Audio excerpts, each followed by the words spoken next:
Good afternoon. My name is Jennifer Sorrell, and I'm the Executive Director of the UCI Anti-Cancer Challenge. Thank you all so much for joining us for today's webinar. If you'd like to ask a question during today's session, please use the Q&A feature at the bottom of the screen. Next slide. I'd like to introduce our moderator and first speaker for today. Dr. Kenneth Linden is a board-certified UCI Health dermatologist who specializes in melanoma, skin cancers, and Mohs micrographic surgery. He serves as co-director of the Melanoma Center at the UCI Chow Family Comprehensive Cancer Center. He earned his medical degree from UCI and went on to complete his internship at UC San Diego and returned to UCI for his dermatology residency. Dr. Linden is a diplomat of the American Board of Dermatology and a fellow of the American Academy of Dermatology. He is also a member of the American Association for the Advancement of Science, the American Chemical Society, and the Southwest Oncology Group. I'll now turn it over to Dr. Linden. Thank you very much, Jennifer. So we're going to talk about two things today. I'm going to talk about skin health and sunlight in the skin, because sunlight, as we'll see, is going to play a big role in skin health.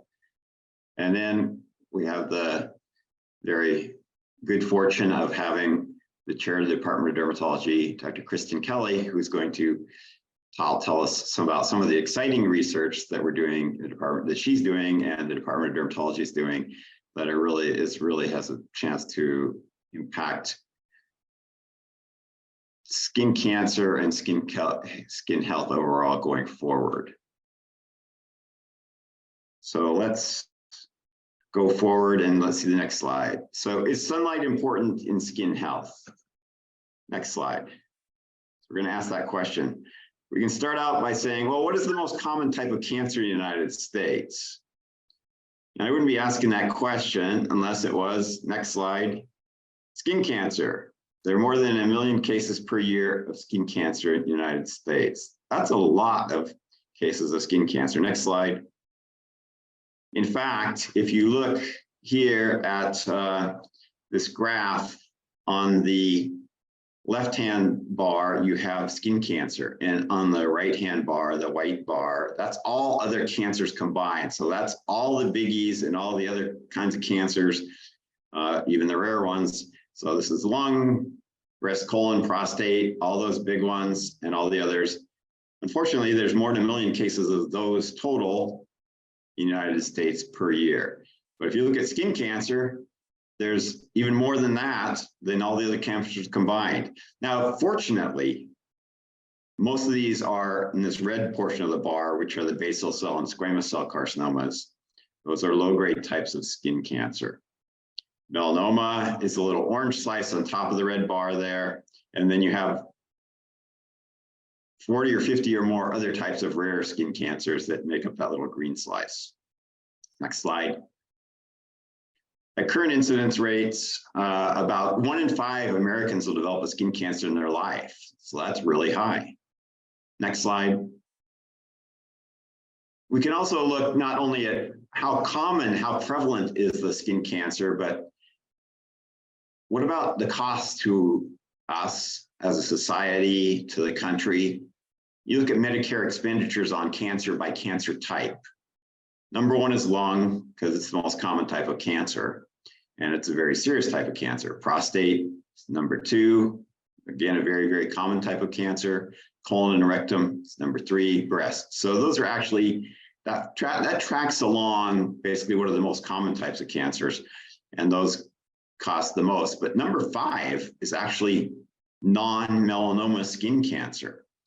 So our costs to the country, to society, to our insurance companies, and to us, non-melanoma skin cancer is in the top 5 as far as costing us per year. Next slide. Over the decades, which type of cancer has been increasing in incidence at the fastest rate in the United States? Now, from year to year, this varies. You know, this year, this cancer increased the most, last year, and that one. But if you look at over decades, next slide, it's going to be melanoma. The risk of developing melanoma was 1 in 1,500 in 1935. It was 1 in 75 in 2000. So right there, that's a whopping a 20-fold increase right there. That's amazing to me. You know, what changed between 1935 and 2000 to make a 20-fold increase in the risk of melanoma and incidence of melanoma? It's even gone up from then. Now it's about 1 in 50 since 2000. Next slide. So reasons why skin cancer is important. We're talking about skin health. We're going to talk partly about skin cancer. That's what we're going to spend a lot of time on, but we're also going to talk about other aspects of skin health. Skin cancer is the most common type of all cancers. We said that. There are more skin cancers than all other types of cancer combined. That's just a refresh of that. Melanoma is increasing at the most common rate of all cancer in the United States. Melanoma is, I have 7th down here. Actually, I need to change that slide. It's actually the 5th most common.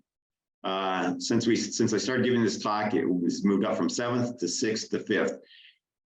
So it's the 5th most common cancer after those other ones we saw: lung, breast, colon, prostate. It's the 5th most common cancer. Now, it doesn't cost that much overall because a lot of melanomas are caught early, and there's so many more non-melanoma skin cancers that non-melanoma skin cancer costs society more as far as actual dollars. When you talk about costs in lives lost, though, melanoma is up there. Next slide. What causes skin cancer? So we know skin cancer is a problem. It's very common. 1 in 5 Americans will develop it. Melanoma is increasing at the most rapid rate. So what causes skin cancer? Next slide. These are things that can cause skin cancer: sunlight, exposure to other environmental insults, chemicals, arsenic, radiation, inherited risk factors. Let's talk about these a little bit more detail, particularly the sunlight. Can we go to the next slide? So sunlight. It's been observed for a long time that basal cell carcinoma, that's the most common type of skin cancer, and squamous cell carcinoma, the 2nd most common type, occur preferentially in sun-exposed areas: head, face, neck, backs of hands, and arms. So that led people to question whether there was a link between sunlight and skin cancer. Next slide. And indeed, there is good evidence that sunlight is linked to skin cancer causation. There are 3 types of evidence: epidemiologic, animal experimental, and cell culture and molecular biology evidence. Epidemiologic, well, we already talked about it. It occurs in sun-exposed areas. The incidence of non-melanoma skin cancer increases with decreasing latitude. So you get closer to the equator, more sunny latitudes, more skin cancer. Farther from the equator, less skin cancer. Persons who spend the most time outside have an increased incidence of non-melanoma skin cancer. Animal experimental, you can take mice or rats and shave their back, expose them to artificial sunlight, and they'll develop skin cancers just like humans develop skin cancers. Cell culture, you can shine artificial sunlight on petri dishes that have human skin cells growing on them, and you take off the light and look, you can see cancer-causing mistakes in the cells that have been generated, mutations that will cause cancer if they were left to go. So we have all these types of evidence, epidemiologic, animal experimental, and cell culture, that reinforce that, yes, sunlight causes skin cancer. Next slide. Here's just one of the epidemiologic studies. Look at this. This is really interesting to me. Basal cell carcinoma, the most common type of cancer per 100,000 population in the 1980s. So we're looking at how many people in 100,000 per year are going to develop skin cancer, basal cell carcinoma. In Hawaii, 692. In Australia, getting a little bit further from the equator, 443. New Zealand, a little bit further still from the equator. You get farther from the equator, Minneapolis and Rochester, Minnesota, too. So these are very similar because they're about the same latitude. Again, they're more northern. You get way up to Iceland, very far up where the sunlight is quite frankly, the angle of the sun, it never gets that high in the sky. And in the wintertime, a lot of times you're probably not even going to see the sun hardly at all.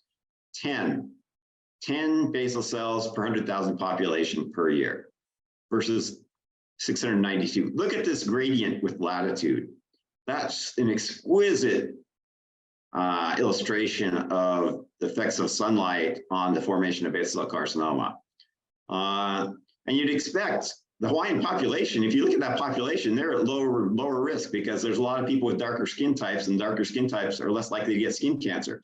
A lot of native Hawaiians and Asians, so they have a darker skin type. So you'd expect them, compared to the population of Iceland, they're fair skin population in Iceland, and you'd expect they'd be a high risk just based on their skin type. But this is a whopping 69-fold difference between Hawaii and Iceland. That just shows you how much the sun plays a role in the generation of basal cell carcinoma. Next slide. Sunlight and skin cancer prevention. So I have good news for you.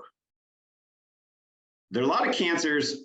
I mean, we can't prevent breast cancer. We can't prevent prostate cancer, but skin cancer is something we can do something about. So that is good news. Next slide. Prevention of skin cancer. Well, how are we going to prevent skin cancer? Protection from the sun.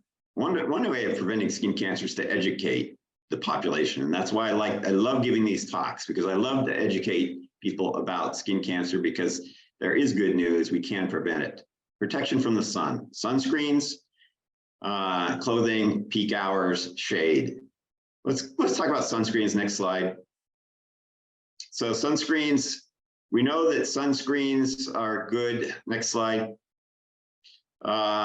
It's been shown that daily use of sunscreen leads to a significant decrease in new precancerous actinic keratoses.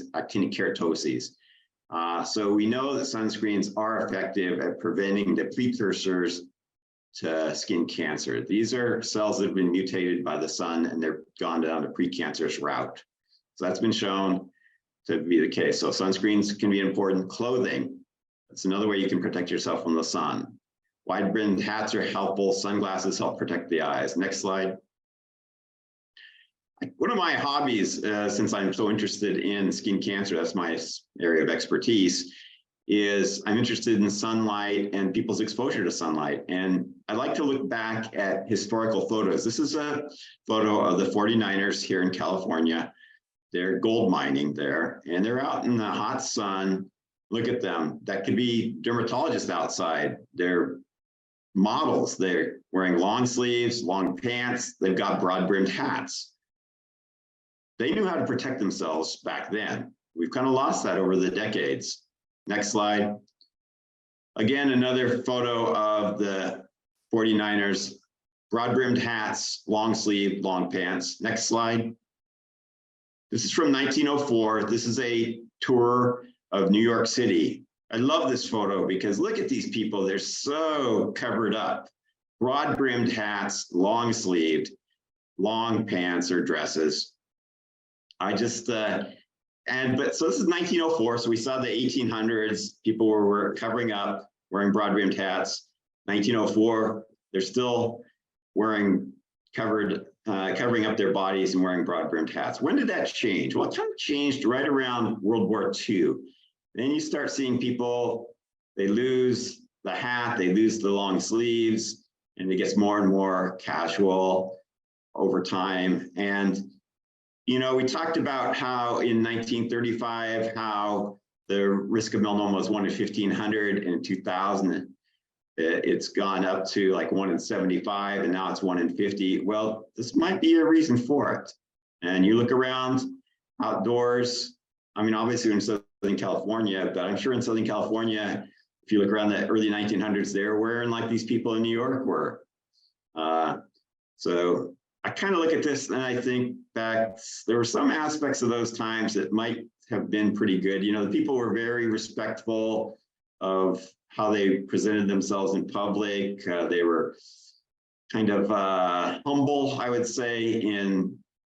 So sometimes I long for some of those aspects of those times, but there are certainly bad aspects of those times as well. Next slide. This is a more modern covering up of the skin. Next slide. So clothing, we can do a lot. Shade, broad-brimmed hats are very important. For little kiddos, you know, babies, we say it's better to keep them in the shade in clothing rather than sunscreen if they're really tiny. I don't want infants really slathered in sunscreen. We don't know that it's bad for them, but we just feel that shade and clothing is better for them. Next slide.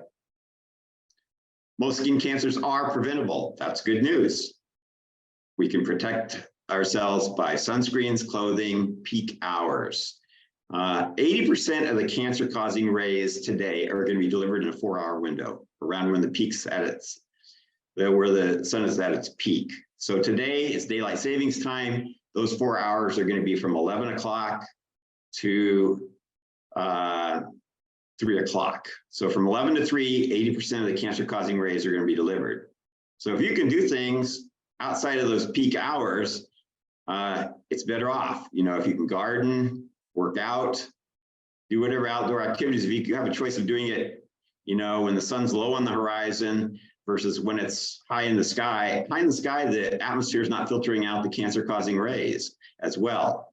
If it's way down the horizon, it's got a lot of atmosphere to filter out those cancer-causing rays. You know, if it's sitting, you know, it's right on the horizon starting to set or to rise, gosh, there's hardly any cancer-causing rays that are getting through that atmosphere at those angles. Next slide. So like I say, if you can tailor your activities to kind of maybe be indoors during the midday when it's hot anyway, it'll help you out as far as protecting yourself from the sun. Next slide. So to recap, prevention of skin cancer, we can protect ourselves from the sun using sunscreens, clothing, shade, and peak hours. Next slide. Now I'm going to move on to a different topic here.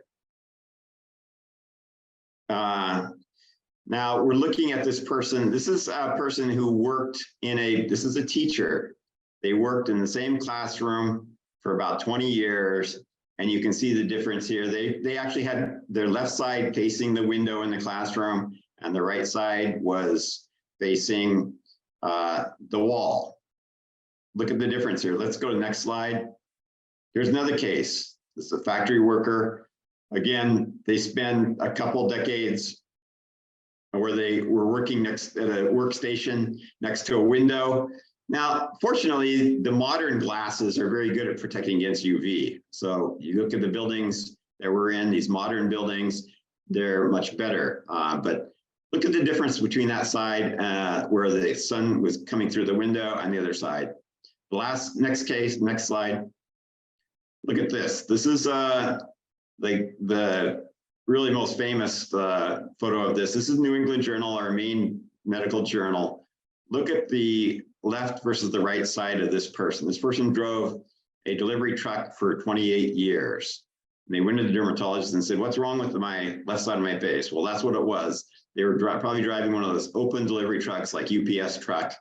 And look at the difference between the sides there. I mean, that's at least 10 years of age difference. If you could imagine the person had all the skin like on the right side of their face, they'd look at least 10 years younger than a person who had their skin aged like the one on the left side. So that just shows you how important the sunlight is in causing photo damage. We think that 80% of the skin aging you see is due to sunlight. And so I can tell patients, yeah, doc, I understand about skin cancer. If I show them this slide, they're saying, Dr. Linden, I don't want to go outside unless you give me some sunscreen so I can make it to my car now. Why don't you show me that picture? Next slide. Okay, so to summarize, skin cancer is an important health problem. We saw how it's very common. 1 in 5 Americans will develop it. It's the 5th most costly. That's just non-melanoma, not even counting melanoma. And so it's a big problem. Sunlight is a major cause of skin cancer. We talked about the different evidence for that. We can do something to prevent skin cancer. That's good news. A lot of cancers, like I say, you can't do much to prevent breast cancer or prostate cancer. We can do stuff to prevent skin cancer. Protect yourself from sunlight. Sunlight is also important in skin aging. We can do a great deal to minimize aging of the skin by using sun precautions. So I think that's it for me. I don't think there's any other slides after that, right? Oh yeah, this is just our new building we're putting up, the new hospital in Irvine. This is what it looks like. I think this is amazing computer generated image CGI of the new hospital. I'm looking forward to that so much. But anyway, I don't know if we want to take questions now or after we have Dr. Kelly speak. Jen? I want to thank you for joining us and listening. Jennifer? Yeah, we'll take questions after Dr. Kelly speaks. Thank you. Okay. So I'm going to introduce Dr. Kelly. Dr. Kristen Kelly, as it says there, is the chair of the Department of Dermatology here at UCI. And we welcome her to speak. I'm looking forward to hearing her speak. She's always does a great job. Dr. Kelly has extra training in addition to the normal dermatologist training. She spent a year of fellowship here at the Beckman Laser Institute, where she learned about photomedicine and photosurgery. And so that served her well. She does a lot of research in photomedicine. She's actually the past president of the American Society of Laser Medicine and Surgery. And she's doing this research that is very fascinating, really advancing the field of skin cancer detection, I would say. You know, maybe I don't want to steal her thunder, but when you think about how a lot of people on here are probably on here because they had skin cancer. Well, what did they do to diagnose that skin cancer? They had to actually hack off a piece of your skin. That seems very primitive, you know, when you think about it. We're actually going to hack off a part of your body to test it. Wouldn't it be nice if we could just have some kind of modern technology? You think of all the things we can do with technology. Can't we use technology to determine whether it's cancer or not in the skin? So like I say, I'm not going to say any more about it. I'll just let Dr. Kelly go forward with telling us about her exciting research and the research done at UCI. Well, thank you very much, Dr. Linden, for that nice introduction and also for the great beginning of the session today. I always learn something listening to you talking, and so and today was another example of that. So Dr. Linden's absolutely right. He's been telling you a little bit about some of the things that cause skin cancer and how we can prevent it. Once someone has skin cancer, the best chance we have of getting them a really good result is to diagnose skin cancer early. So in order to do that, we have at the UC Irvine been developing a number of ways to image skin cancer with the intent of getting to earlier diagnosis and really advancing the field. And in addition, the ones I'm going to be talking about today are light-based imaging, so they're non-invasive. We don't have to cut into the skin. It's just like doing an ultrasound somewhat, and I'll show you some of the different ones. Next slide, please. Now, it is true, and that was on my first slide, that this is not standard of care yet, that this is research, but I'm going to tell you about 3 different technologies. And I have to say we're very fortunate here at UC Irvine. I used to say we're one, but it turns out really we are the only center in the United States that has the full range of light-based imaging systems that are currently being used for diagnosing skin cancer. And the 3 main ones that we're going to talk about today are confocal microscopy, multiphoton microscopy, and optical coherence tomography. Next slide, please. So Dr. Linden introduced, and he's absolutely right. Right now, when we have a lesion on the skin, you see your dermatologist, they do a skin exam. They might use their dermatoscope, which is in that first little picture there on the bottom, use their dermatoscope to look at it, give us clues about if it indeed is a skin cancer. And then if we're concerned that it's a skin cancer, we do a biopsy. We have 2 different techniques that are most common, either a shave technique where we just kind of scoop a little piece of the skin off, or a punch technique where we use a little tiny instrument. It looks kind of like a little mini cookie cutter. We take a little tiny piece of the skin and we send it to our pathologist. Once it gets to the dermatopathologist, they process the tissue, and then they have to look at the tissue and make the diagnosis that way. You can imagine that this takes about a week. We do the biopsy in the clinic. Sometimes we need to get authorization for that biopsy, and then the tissue has to be processed and the diagnosis and the slide read. And so again, it takes anywhere from 5 to 7 days to get a diagnosis. But wouldn't it be great if we could just do it right away in the clinic, know what we had, and perhaps treat it on that day? And that's one of the potential advantages of this light-based imaging I'm going to talk about. Next slide, please. So here again, you can see some of the additional benefits. If we didn't have to cut into the skin with this light-based imaging, we wouldn't create a scar. Scars are generally small with these procedures, but anytime you cut into the skin, there is a scar. And you can imagine, especially on sensitive areas like the face, that is concerning to people. There also is the small but true risk of infection. And so especially in some areas, for example, lower leg or perhaps other areas, there is a higher risk of infection. Of course, our imaging, which is light-based, has no pain associated with it. So even for children or others who might be concerned about that, no discomfort at all. Because it doesn't have any discomfort and it's relatively quick, it can decrease anxiety for people who are concerned about diagnosis by biopsy.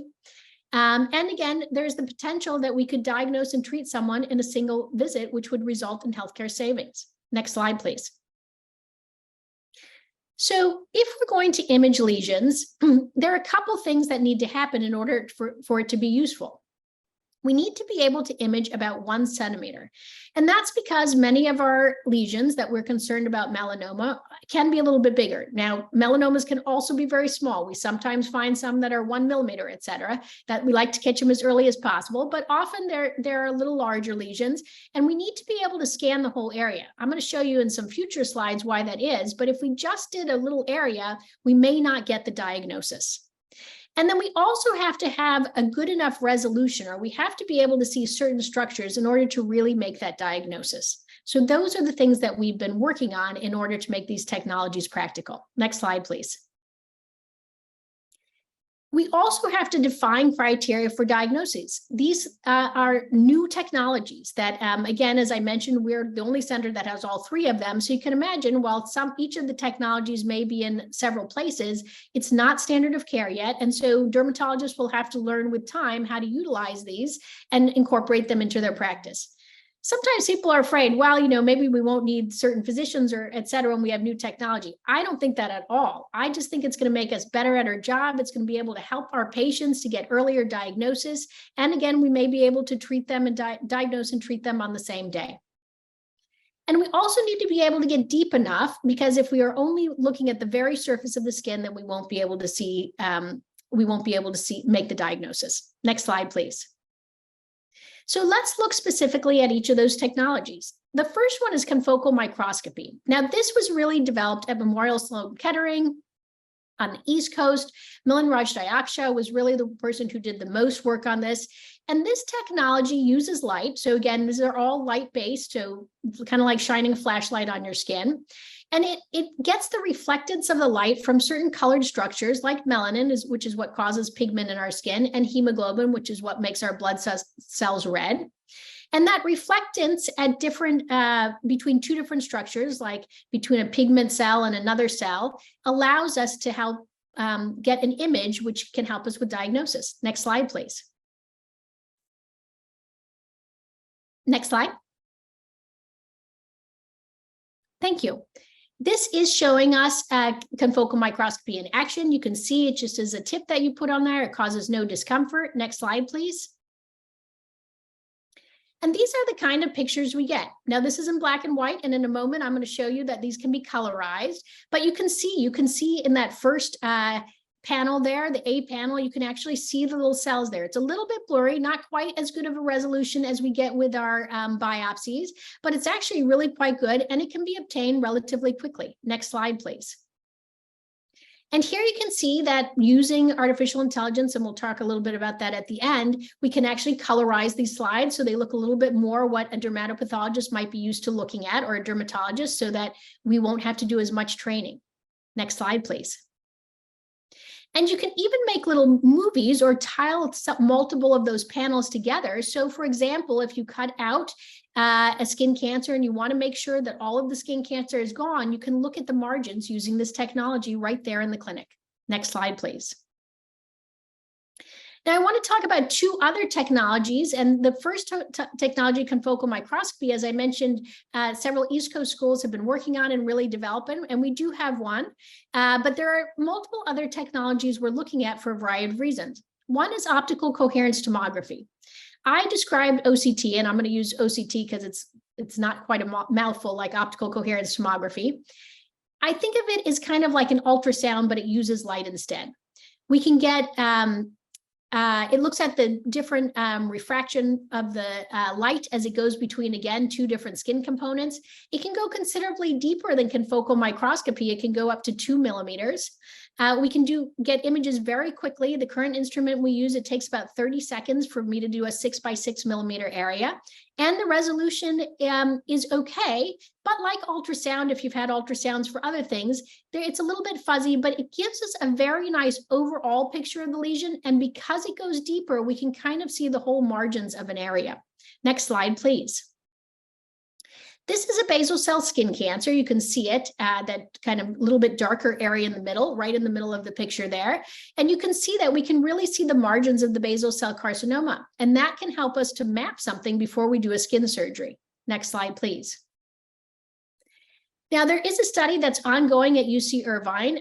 Dr. Chris Zachary, our past chair of the department, is leading this study. I'm working on it with him as well. And we're looking at a new treatment for non-melanoma skin cancer. So that would be superficial basal cell carcinomas or squamous cell carcinoma in situ.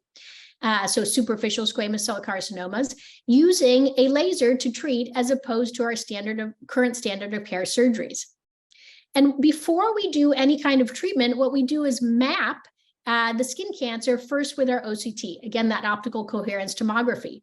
And we have found that in about almost 20% of the cases that if we just looked at it with our eyes, that we wouldn't do a big enough area. So sometimes there are parts of the skin cancer that are not easily seen just on the surface. So by using this, we can get a better idea of where the skin cancer is, and that makes our treatment planning better. Next slide, please. This is that treatment. This is, again, using a long pulsed ND-YAG laser. Immediately after the laser, it gets kind of that gray color. They call it a lilac, that you get a little bit of a sore there that can last several weeks, and then slowly it heals up. Next slide, please.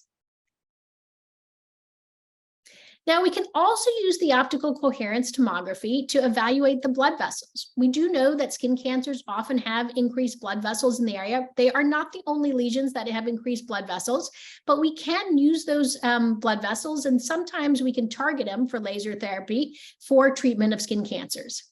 With this technology, we can look at where those blood vessels are, how deep they are on the skin. We can look at the mean vessel diameter, and we can also look at the density, or how many vessels there are in a certain area. And that can help us with both diagnosis. And then if we were to do a laser treatment, for example, it can also potentially help us with selecting treatment parameters. Next slide, please. Now, the last technology I wanted to talk about is multiphoton microscopy. This one is particularly exciting. Mihaela Ballou, who is at the Beckman Laser Institute at UC Irvine, and I have been working on this for a while. But in fact, even before then, Bruce Tromberg, who is now director of one of the NIH institutes, but who was at UC Irvine for many years, brought Mihaela here to UC Irvine so we could use multiphoton microscopy for a number of different conditions to diagnose, but one of those is skin cancer. This uses a laser scanning microscope. It doesn't require any imaging, so you don't have to inject any dyes or anything like that. And we're just looking at certain components of the skin that set off natural fluorescence. That includes keratin, which is what makes part of the surface of our skin, melanin, which is what gives us pigment, and then other fibers like our elastic fibers and our collagen fibers in the skin. This gives us great resolution. So we can actually see even better than we can see in histology, or at least similar to what we can with a biopsy. It does only go about 200 to 300 micrometers, in the skin. That is always a difficulty when you have light-based technology, because the light reflects off the skin's components, and so that decreases it as it goes down. And initially, when we started this technology, we could only do about 200 by 200 micrometers, so a very small area at a time. And remember, when I started, I said, often we need to be able to do a large area, like 1 centimeter. And also, with the initial technology, it took about 30 minutes to do a scan. So to do a big area, it might take an hour or more. Next slide, please. So this was the original instrument. This was a commercially available instrument. It was actually developed by a company, GenLab. And the founder of this company had worked at the Beckman Laser Institute for a while and then left and then developed this instrument. And this is the one we worked with for a long time. But we looked at a variety of technologies with it. Next slide, please. And here you can see since 2011, we have looked at a lot of different conditions. Skin cancer like basal cell carcinoma has definitely been one of our prime areas of focus. Melanoma certainly also has been a very big area of focus, but we've also looked at inflammatory or pigmentary conditions like certain types of hair loss, certain types of pigment loss like vitiligo or pigment gain like melasma, and we've even skin aging, and then scabies, which are little mites that sometimes appear in the skin. We've even used it for that. Next slide, please. Now, these are the kind of images that we get with it, and you can see the multiple structures of the skin. It gives us actually horizontal sections, and then we can look at those individual sections, or we can use a computer program to then give us this image, which put all those stacks together and give us this image, which looks more like what we're used to looking at in the skin. Next slide, please. Now, when we're trying to diagnose melanoma, what are the kind of things we see? Again, we can do these scans. And if you would be kind enough to point out with the arrows there, yes, exactly. If you look at that, see that kind of green line there? That is the dendrites, which are kind of like the little fingers that come out of those melanocytes or the pigment cells when they have become cancerous, or at least when they're active. And one reason they become active is if they are now cancerous. And so when those dendrites are in the wrong area, or we're seeing a lot more of them, it's really a signal for us that something is happening. Remember, I talked about we need to know the markers that tell us that something is skin cancer. And this is one of the ones we're using to diagnose melanoma with multiphoton microscopy. And we can very consistently see this. Next slide, please. Now, I mentioned some of the things we have to be able to do, and there were several limitations to this technology. And then Mihaela, as I mentioned, Dr. Blue, in combination with her graduate postdoc student, sorry, at the time, Alex Fast, made a lot of improvements. They made the scanning area larger, so we can now do an almost 1 centimeter area, which is what I told you is what we want to be able to achieve, 1 centimeter area, and we can do it within a few minutes. It is much faster and it is more cost effective. They've really dramatically improved this technology. Next slide, please. So here you can see some of the images that we get now. I have to tell you, honestly, they're beautiful images. You can see the little hairs that we can see in the skin. And then as we go deeper in the skin, we can see different levels of it. Next slide, please. Here is one example of why, again, we need to be searching in that large area. This is a pigmented lesion. And if you looked at just that little red square that they have there, we actually wouldn't see the melanoma in that lesion. But if we looked at that, the little blue square, there we can see, which are in these different frames here, there we can see those activated melanocytes, those ones that have the dendrites and that are active, that show us that something is turned into a skin cancer. So it's important that we be able to have this large scanning area, which with this new instrument we can now achieve. Next slide, please. Now, I'm almost done, but I just wanted to briefly mention that, with all of this, ultimately we'll use artificial, or the American Academy of Dermatology had this statement on augmented intelligence.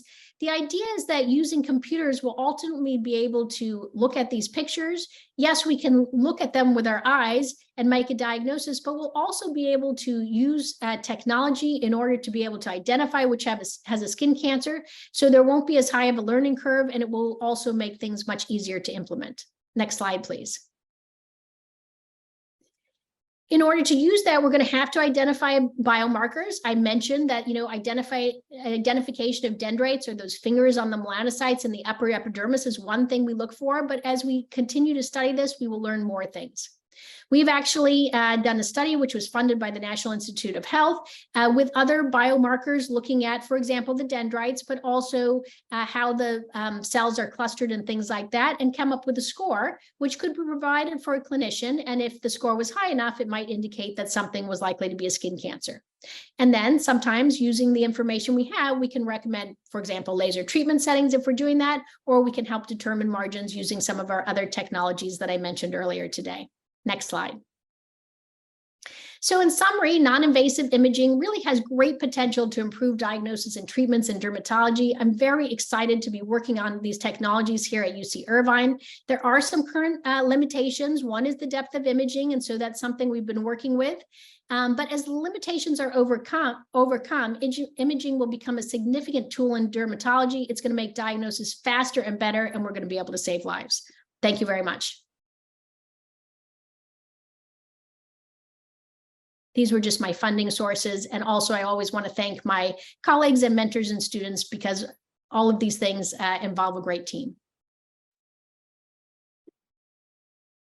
Thank you very much, Dr. Kelly, for that great tour of the amazing technology that's advancing in skin imaging. So we have a bunch of questions here, and I think we'll go through them. Start at the top here. I do have to say that, I'm really looking forward to this. I tell my patients, and I'm sure Dr. Kelly does the same, that in a few years, instead of hacking a piece of your skin out of you, we'll actually put a little device on your skin, and it'll tell us the cancer, it'll tell us the extent of it. And we don't have to do that primitive type of cutting on your skin, particularly if it's benign. You don't want to be left with a scar. Okay, so the questions here. I wish we were in person, because it's always more fun that way. You can ask your questions in person. But Susan Joyce is asking, what is micrographic surgery? And since I do micrographic surgery, I'll answer that one. Micrographic surgery sounds like micro. It sounds like it has microscope in the name, and indeed it does. So what you do is you cut out the skin cancer and you check it in the microscope right then, within minutes of cutting it out, to see if you got it all out.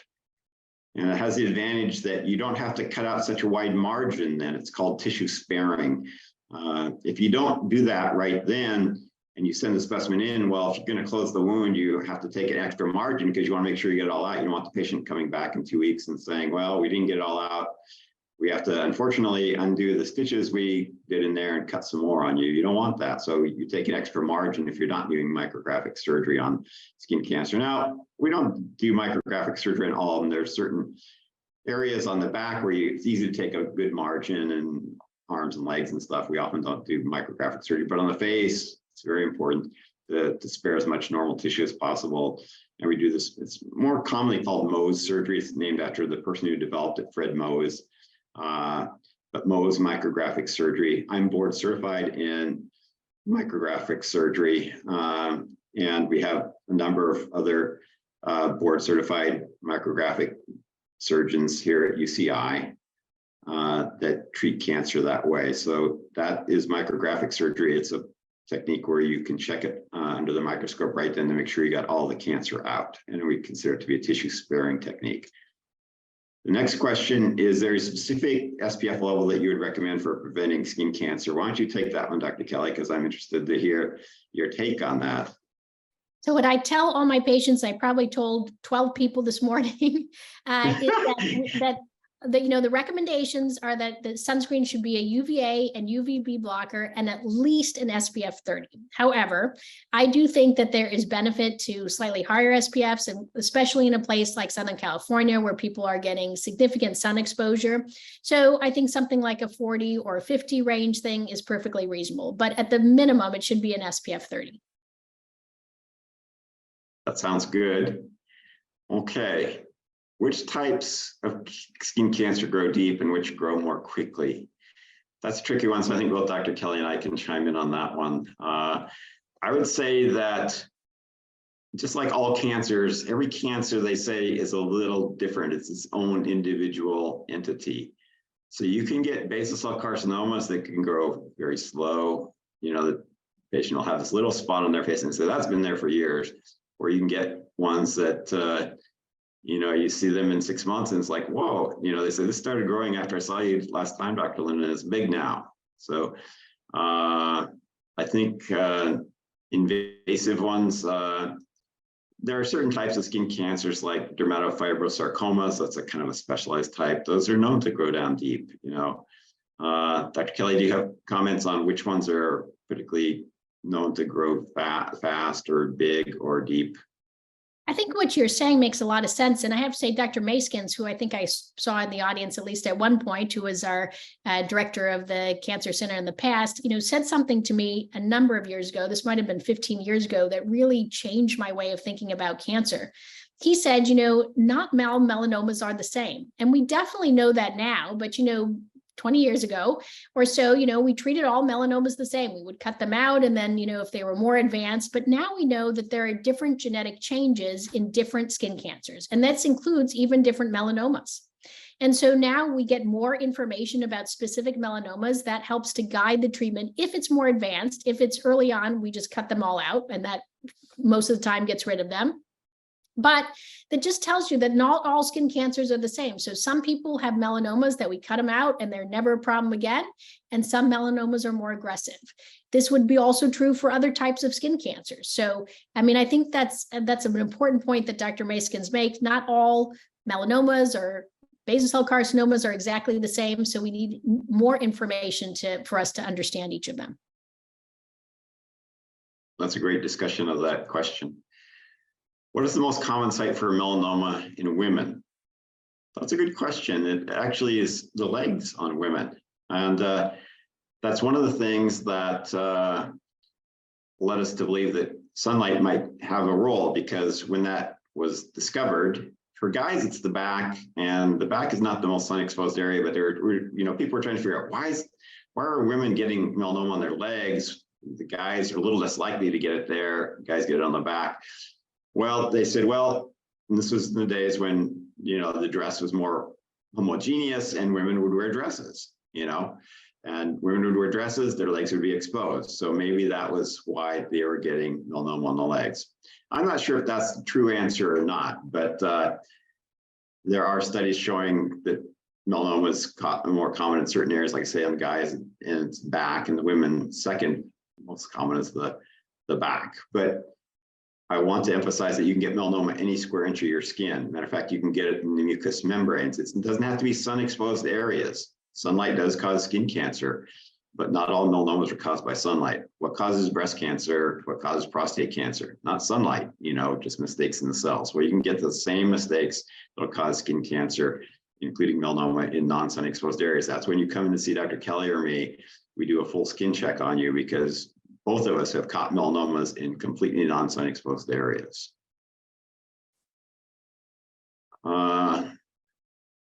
What is the increased risk of additional melanomas once you have one?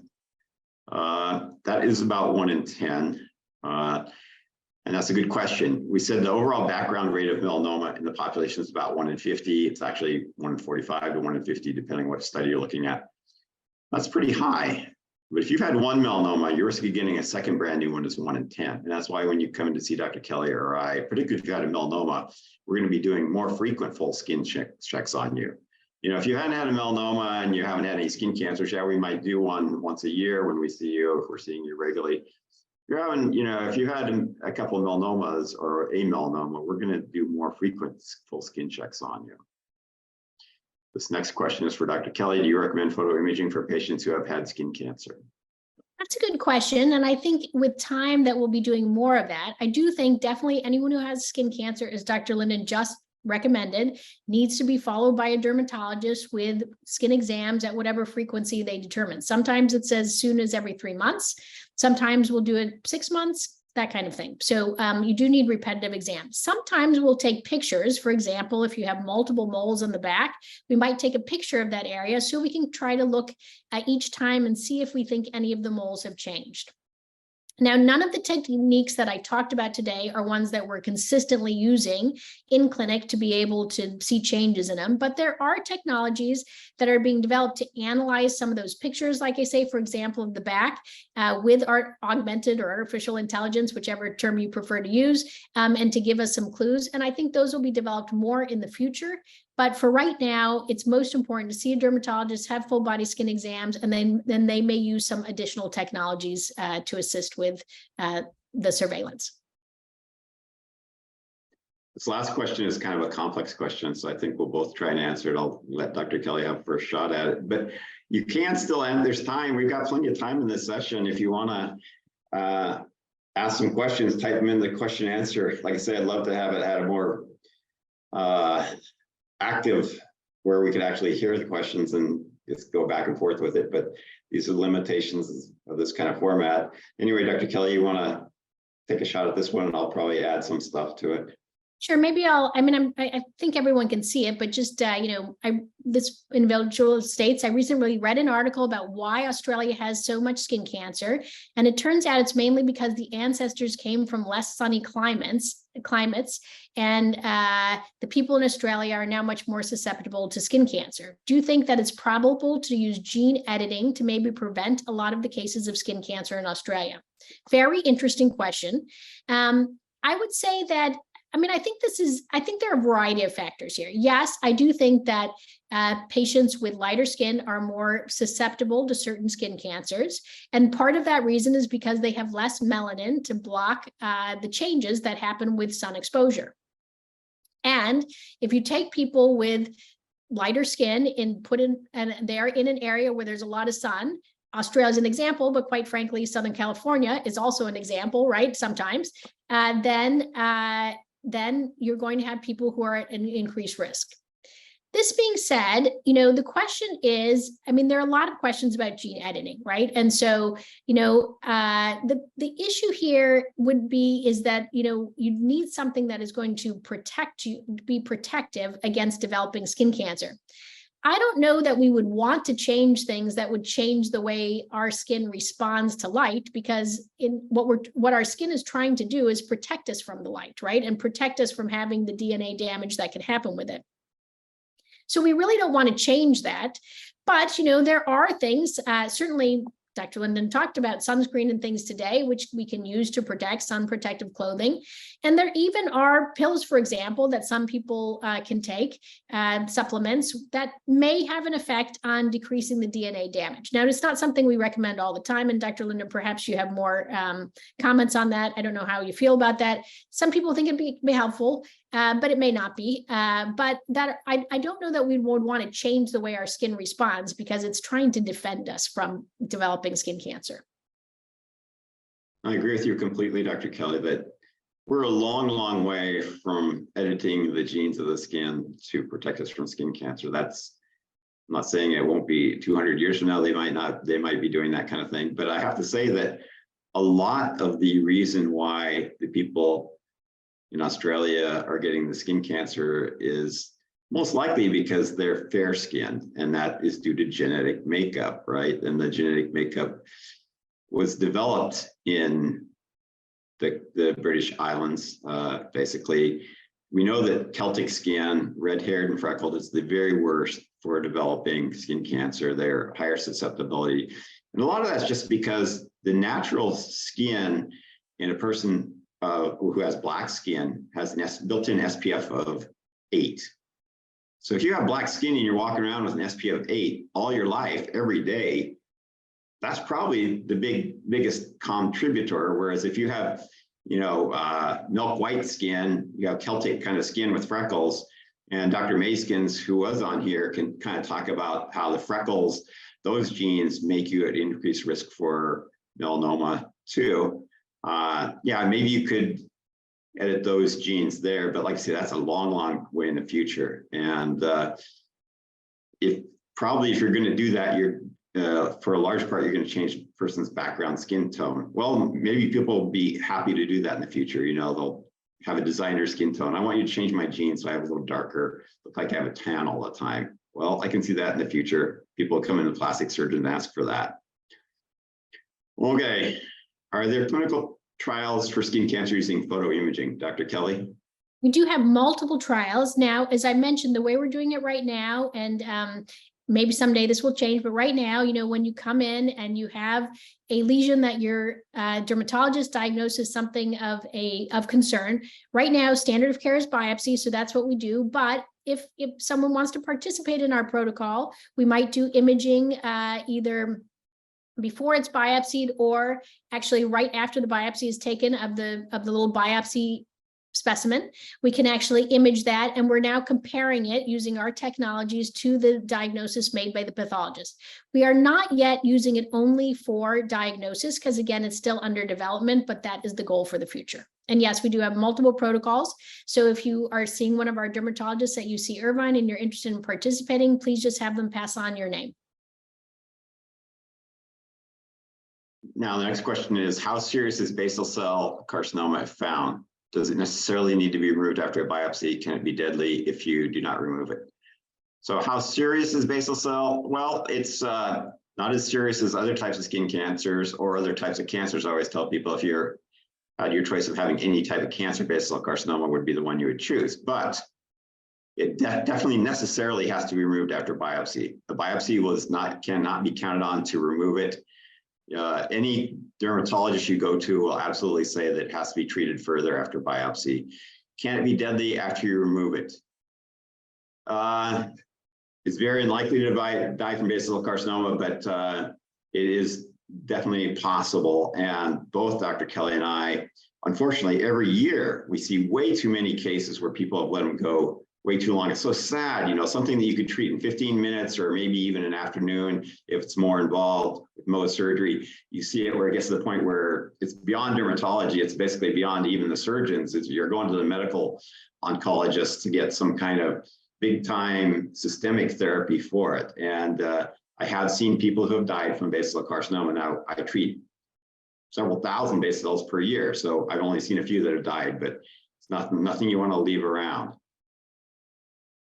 Next question is, you made reference to melanoma versus basal cell being more dangerous. Well, so of those two, melanoma is definitely much more concerning. It's not in the same league as basal cell. Basal cell is a minor cancer, but something that you have to respect and absolutely treat. Melanoma, much more likely to spread to other parts of the body and cause more troubles that way. It's much more common to go to lymph nodes or to spread through other parts of the body. Another question is, also, is clear cell a skin cancer similar to melanoma? Clear cell just means it's when you look under the microscope, you see these clear cells, and that you can see clear cell basal cell, clear cell squamous cell, clear cell melanomas. It's not a particularly bad type of indicator. It just shows that all these cancers can form a type where you have clear cells. And I can't tell you why that is. Maybe Dr. Kelly can. Certainly a dermatopathologist would be able to tell you. Dr. Kelly, you have any idea why clear cells are formed in these different type of cancers? I do not. This last one is for you. How many years until photoimaging is standard of care? That is a very good question. I'll tell you, I joined the faculty at UC Irvine in 1998, and we started our first imaging protocol then. So you can see it's been a while that we've been working on it. But I will tell you that at that time, we were looking at a variety of technologies. None of them were nearly as good as what we have now. So we have definitely made progress over time. We've identified technologies that can give us that really good resolution, that can be, make rapid diagnosis. It used to take us hours to image a patient. Now we do it in about 10 minutes. And again, we can do a big enough area. I still think we're probably a decade away from using it consistently all the time, but we are making new progress every day, quite frankly. And I think that it will be what we will be using more in dermatology in the future.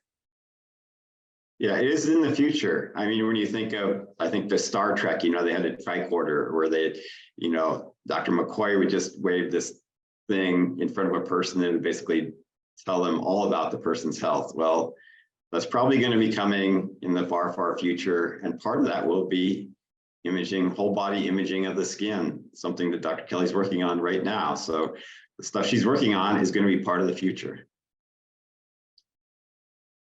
Well, thank you. Oh, thank you so much, Dr. Linden and Dr. Kelly, for your fascinating presentations and answering all of these wonderful questions. We appreciate your time today. And in closing, we're very excited at UCI to announce that the 7th annual UCI Anti-Cancer Challenge will take place on Saturday, October 7th in UCI's Aldrich Park. It will be a hybrid event with opportunities to participate in person and virtually. The in-person challenge day will include a 5K and 10K run walk, 14, 35, 60, and 100-mile bike routes, a new mountain bike route, entertainment, family-friendly festival, awards, and more. Next slide. So we hope you'll consider starting, joining, or supporting a team. I know Dr. Linden and Dr. Kelly would love for you to join them on Challenge Day with the Melanoma Magicians. And all proceeds support promising pilot studies and early phase clinical trials that can help prevent, treat, and cure cancers. Next slide. We are hosting 2 more educational webinars in this series featuring our renowned faculty speaking on hot topics in health, and more information can be found on our website. Next slide. We're also hosting several free in-person events leading up to Challenge Day, including rallies, which we do have one this coming Saturday, July 15th, where you can participate in a training ride, run or walk. And then we'll also be hosting a research reception in August where you can tour the cancer research labs on UCI's campus. Next slide. So thanks again very much to our wonderful speakers and for all of you joining us today. And please scan the QR code listed here to receive more information. Have a great day.